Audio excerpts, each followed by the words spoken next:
frantically trying to contact me to say go to the beach. There's a video of somebody digging a hole on the beach, and it looks like they've dragged a body into this hole. And you just won't believe the stuff that we got sent. You know, and you're thinking, oh my God, and you're watching it. You know, I mean, Spanish police did give us a private number to WhatsApp anything that we thought relevant. Probably kids, you know, like young kids. I mean, you could tell weekend came and it was like, obviously they weren't at school. But I think if I'd have took every single one on board, I'd probably be in a bloody locked up in a padded cell by now. There were one that got reported, but it was just a young kid who lived miles and miles away. And I've got the letter there, and I just think it's ready point now. Just loads of messages, just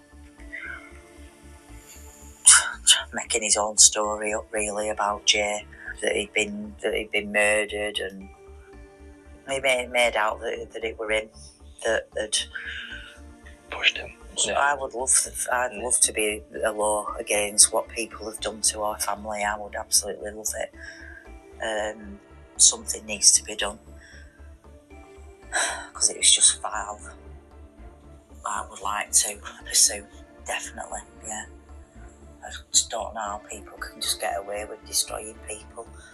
I mean, whoever thought it were a good idea to start all these pages, Facebook pages, Jay Slater missing, Jay Slater discussions, Jay Slater this, Jay Slater that. Do they not have jobs? I don't know.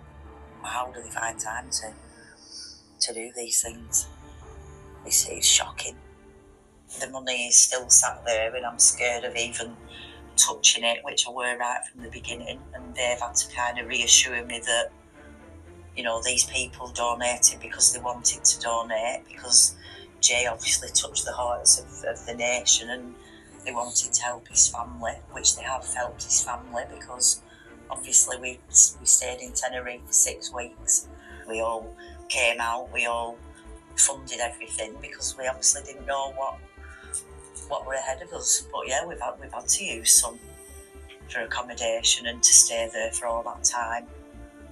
Getting up to the capital, to the police station, going up to the funeral place. Obviously, we've got funeral costs now. We've got the file's not closed for repatriation, as I've said. They've got a property.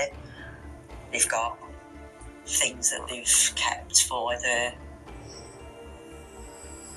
post-mortem in Tenerife that we're still going to have to arrange for repatriation again. It's just, I don't know when it's going to end.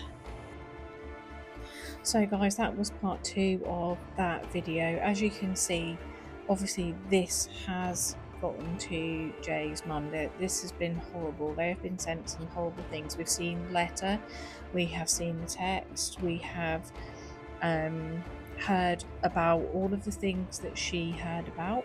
She heard about everything. She saw those pictures of the young lad with the thing around his neck looking battered. She was also sent a video of somebody being beaten up. She was told to go and search down by the beach. So all of those things that were going on in those Facebook groups and everything, they were all there, and they were sent to Debbie.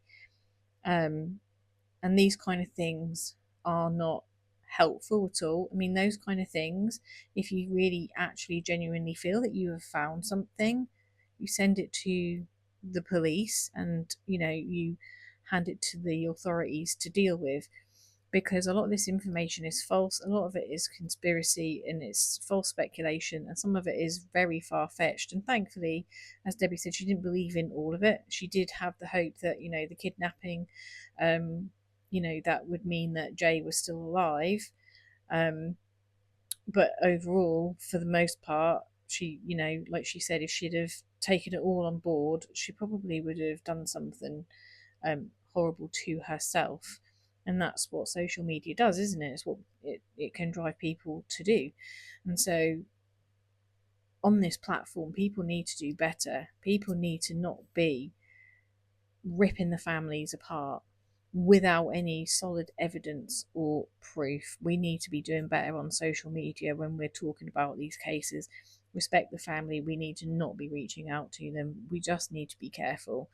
And if we do come across irrelevant information, then we need to obviously send it to the right place, not put it on social media and speculate and then create issues that aren't actually there. Because for the most part, if you sat back and looked at them, you'd probably realise yourself that there isn't really anything in them, but they belong to the authorities. And people need to stop trolling the family. And Debbie, you need to use that GoFundMe as you see fit. It was donated to you by people who wanted you to have the money. And for those that are insulting the people that donated, well, you know what I'm thinking. At the end of the day, the money is there and it needs to be used for the things that you need to use it for. That being said, guys, that is the other half of that video, so I'm going to post that for you now, and then I'm going to do a video of some of the other things that Debbie has spoken about. So do make sure you are following so you don't miss those updates, and make sure you go to my YouTube channel, hit subscribe, and I will see you soon. Bye guys.